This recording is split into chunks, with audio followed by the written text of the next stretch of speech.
Oke, baik, bismillahirrahmanirrahim. Assalamualaikum warahmatullahi wabarakatuh. Pada kesempatan hari ini ya, tadi di video sebelumnya kita berbicara tentang bagaimana akad-akad tersebut dibentuk begitu ya, akad musyarakah, khususnya akad musyarakah itu dibentuk dan bagaimana kedepannya akad musyarakah itu digunakan sebagai salah satu alternatif pembiayaan di perbankan. Hari ini kita akan coba melihat ya, bagaimana sih sebenarnya teknis perhitungan dan penjurnalan transaksi investasi musyarakah ya. Ya. Contoh kasusnya adalah seperti ini. Ya. Bu Nasibah, wait, kok nggak keluar? Contoh, pada tanggal 2 Februari 2020, Bu Nasibah menandatangani akad pembiayaan usaha penggilingan padi, membeli padi, menggiling selanjutnya menjual beras gitu ya, dengan Bank Murni Syariah BMS dengan skema musyarakah sebagai berikut. Nilai proyeknya adalah 80 juta. Kontribusi bank sebanyak 60 juta, pembayaran tahap pertama sebesar 35 juta dilakukan pada 12 Februari dan tahap kedua 25 juta dilakukan pada tanggal 2 Maret. Kontribusi Bu Nasibah adalah 20 juta begitu ya. Berarti Bu Nasibah dalam bentuk modal dan lain sebagainya memiliki sebesar 80 juta, sedangkan banknya memiliki membiayai 60 juta. Karena musyarakah itu tadi akad awalnya adalah membiayai sebuah proyek ya. Kita anggap proyek tersebut adalah proyek penggilingan padi ya. Lalu selanjutnya adalah nisbah bagi hasil yang disepakati pada saat akad tersebut adalah Bu Nasibah 75% dan BMS 25%. Periode pembiayaannya selama 6 bulan. Biaya administrasi adalah 1% dari pembiayaan bank atau 600.000. Lalu objek bagi hasil adalah laba bruto. Ya. Hanya pada selisih harga jual beras dikurangi harga pembelian padi ya. Yang digunakan adalah laba bruto. Kalau laba neto kan setelah harga pembelian padi dan harga jual beras dapat keuntungan laba atau rugi dikurangi sama biaya-biaya baru ketemu laba bersih. Laba bersih yang dibagikan. Ini tidak, ini yang dibagikan adalah laba kotornya. Skema pelaporan dan pembayaran porsi bank setiap 3 bulan atau 2 kali masa panen, yaitu pada tanggal 2 Mei dan 2 Agustus.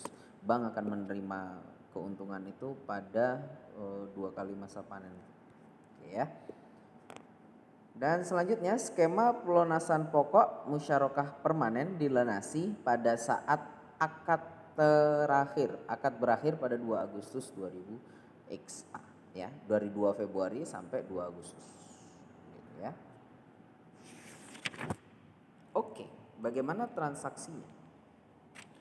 Perhitungan yang diperlukan dalam transaksi musyarakah di atas adalah yang pertama mengikuti saat akad disepakati ya, begitu ya, dan penyerahan uang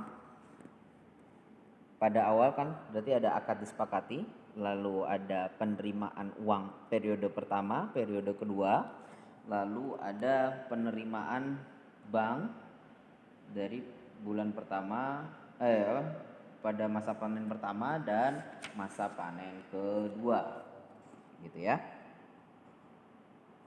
Oke, yang pertama kita, dan yang terakhir adalah tentu saja pelunasannya 60 juta di akhirnya. Oke ya. Sudut pandang kita adalah bank gitu ya. Saat akad disepakati menurut PS Akad nomor 106 itu, jurnalnya adalah yang pertama untuk membuka cadangan investasi musyarakah untuk Bu Nasibah dan pembebanan biaya administrasi gitu ya. Jadi pos lawan komitmen administrasi pembiayaan, lawannya di debit, dan kreditnya adalah kewajiban komitmen administratif pembiayaan.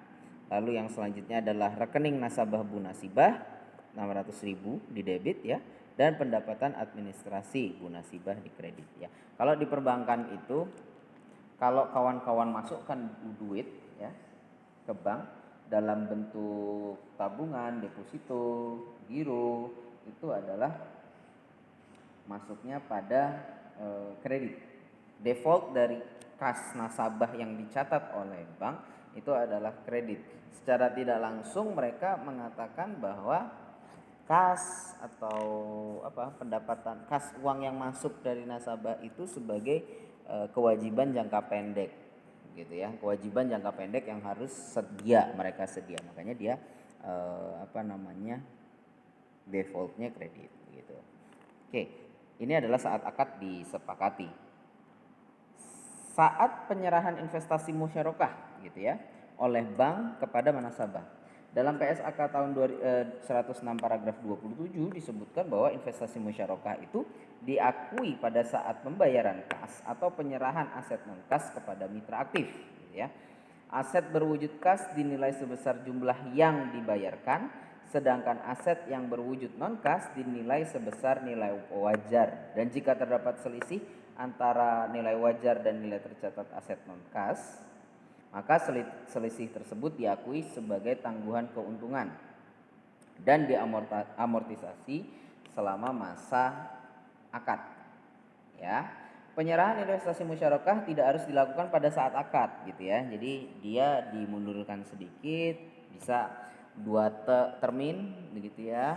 Karena memang panennya pun dibagi 2 termin dan sebagainya. Pada kasus ini penyerahan investasi dilakukan ketika nasabah siap menggunakan investasi yang diperlukan gitu kan, tetapi akadnya dicatat gitu ya. Misalkan pada saat pengen musim nanam dia pengen menggunakan, padahal akadnya pas ya mungkin 2 bulan sebelumnya, musim tanamnya 2 bulan lagi gitu ya kan, 2 bulan sebelumnya dia sudah melakukan akad, sudah dicatat segala macam. Ketika saya ingin menggunakan dananya itu bisa digunakan gitu ya.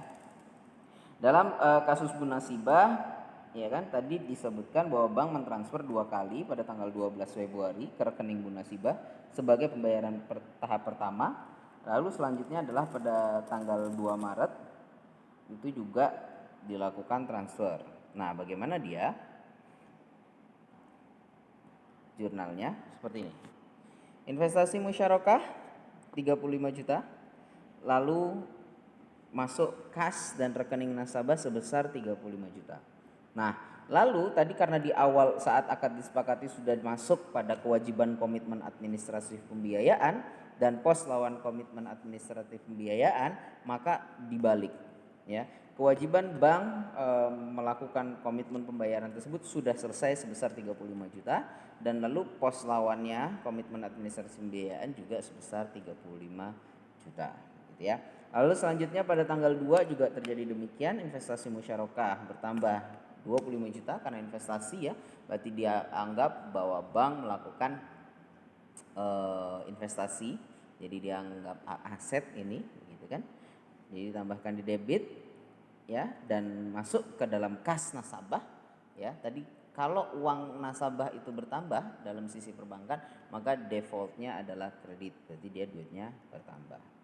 Lalu selanjutnya sama seperti yang di atas, komitmennya sudah dibayarkan kepada nasabah, jadi dia masuk kewajiban komitmen administrasi pembiayaan sudah dikurangi 25 juta dan pos lawan komitmen pembayarannya adalah 50 juta. Lalu sekarang adalah saat penerimaan bagi hasil bank. Setelah berjalan sekian lama segala macam, ini adalah realisasi dari laba bruto Bu Nasibah tadi. Selama 2 kali pada masa panen dilaporkan pada tahun 2000 sekian kan. Pada masa pertama itu panennya jumlah laba brutonya 14 juta. Kalau misalkan dikali porsi bank tadi ketemu 3,5 juta. Tanggal pembayaran bagi hasil 2 Mei. Dan lalu selanjutnya adalah masa panen kedua itu 4 juta, 16 juta laba brutonya, dan porsi bank 20% jadi 4 juta. Dan pembayaran bagi hasilnya pada tanggal 12 Agustus ya. Oke. bagaimana ya transaksi di atas itu dapat diklasifikasikan dalam dua bentuk ya. Saya sudah tadi sudah kita ini kan. Dapat bisa dua bentuk. Yang pertama adalah penerima bagi hasil yang pembayarannya dilakukan berdasarkan pelaporan bersamaan dengan pelaporan bagi hasil. Langsung dia langsung seperti ini. Pelaporan bagi hasil langsung dibayarkan. Berarti kas atau rekening nasabah itu berkurang ya, anggapannya berarti bank nyetor nasabah nyetor 35 juta, awalnya mungkin masuk ke dalam rekening mereka, lalu rekening mereka itu dipotong ya, kas atau rekening nasabahnya dipotong masuk dalam kas, berarti menjadi uang bank, menjadi keuntungan bank, lalu pendapatan bagi hasil musyarakah di kredit gitu ya. Ini pada tanggal 2 Agustus. Dan lalu yang kedua adalah penerimaan bagi hasil yang waktu pembayarannya berbeda dengan tanggal pelaporan bagi hasil. Misalkan tanggal pelaporannya itu tanggal 2 begitu kan. Jadi pada saat itu langsung dibayar. Nah, tapi bagaimana kalau misalkan dia tidak pada tanggal segitu? Misalkan tanggal 2 dia harusnya membayar tapi ternyata tidak langsung dibayar gitu, atau menunggu jeda beberapa saat kemudian nanti akan jadi mana dia seperti ini. Ini dia. Jadi pada tanggal 12 itu dan nanti dibayarnya pada tanggal 15 begitu ya. Tadi kan pembagian hasilnya 12 Agustus tapi dia ternyata bayarnya baru tanggal 15 begitu ya. Tagihan pendapatan bagi hasil musyarakah di debit dan pendapatan bagi hasil musyarakah accrual. Accrual berarti yang sudah di awal terjadi transaksi kita akui gitu ya. Nah, langsung itu yang sudah diakui sebagai pendapatan gitu ya. Lalu dibalik nanti agar bisa masuk ke dalam keuntungan bank menjadi bentuk kas, ya di debitnya pada tanggal 15 itu menjadi kas yang masuk ke rekening nasabah dan tagihan pendapatan bagi hasil musyarakah di kredit gitu ya. Jadi itu nanti yang akun-akun yang akan keluar gitu. Oke. Lalu selanjutnya pada saat akad berakhir ya, tadi akad berakhir itu enggak gini ya. Sorry. Aduh. Oke, pada saat akad berakhir, ini saya tidak tahu kenapa dia kepotong gitu ya. Pada saat akad berakhir adalah nasabah pembiayaan mampu mengembalikan semua ya. Musyarakah tadi pada saat berakhir dibalikin semua gitu ya. Jadi nanti akan ada hal begini. Yang pertama adalah kas atau rekening nasabah dan investasi musyarakah yang di bawah ini. Yang ini adalah investasi musyarakah sebesar 60 juta gitu ya. Jadi dibalik, kalau yang awal tadi investasi musyarakah lalu kas, sekarang pada saat penerimaan awal tadi ya yang 35 juta dan 25 juta, sekarang dibalik langsung kas dan pembiayaan musyarakah. Investasi musyarakah.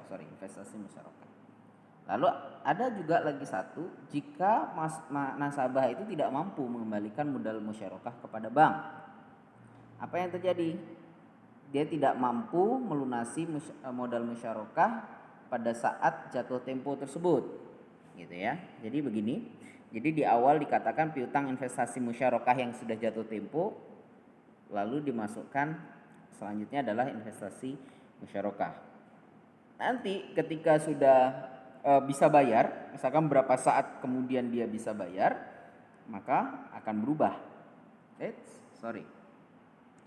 Maka akan berubah di kemudian hari itu kas rekening nasabah di debit, lalu piutang investasi musyarakah jatuh tempo di kredit gitu ya. Ini adalah hal-hal yang biasanya terjadi pada investasi musyarakah gitu ya. Jadi ada banyak variansnya segala macam. Saya sudah masukkan semua di dalam slide ini. Ini ada beberapa kasus-kasus yang saya nanti minta kawan-kawan untuk mempelajarinya karena videonya ini sudah lama sekali. Nanti silakan dibaca, dipahami semua ya. Nanti ada kemungkinan ujian akan dikeluarkan dari sini begitu ya.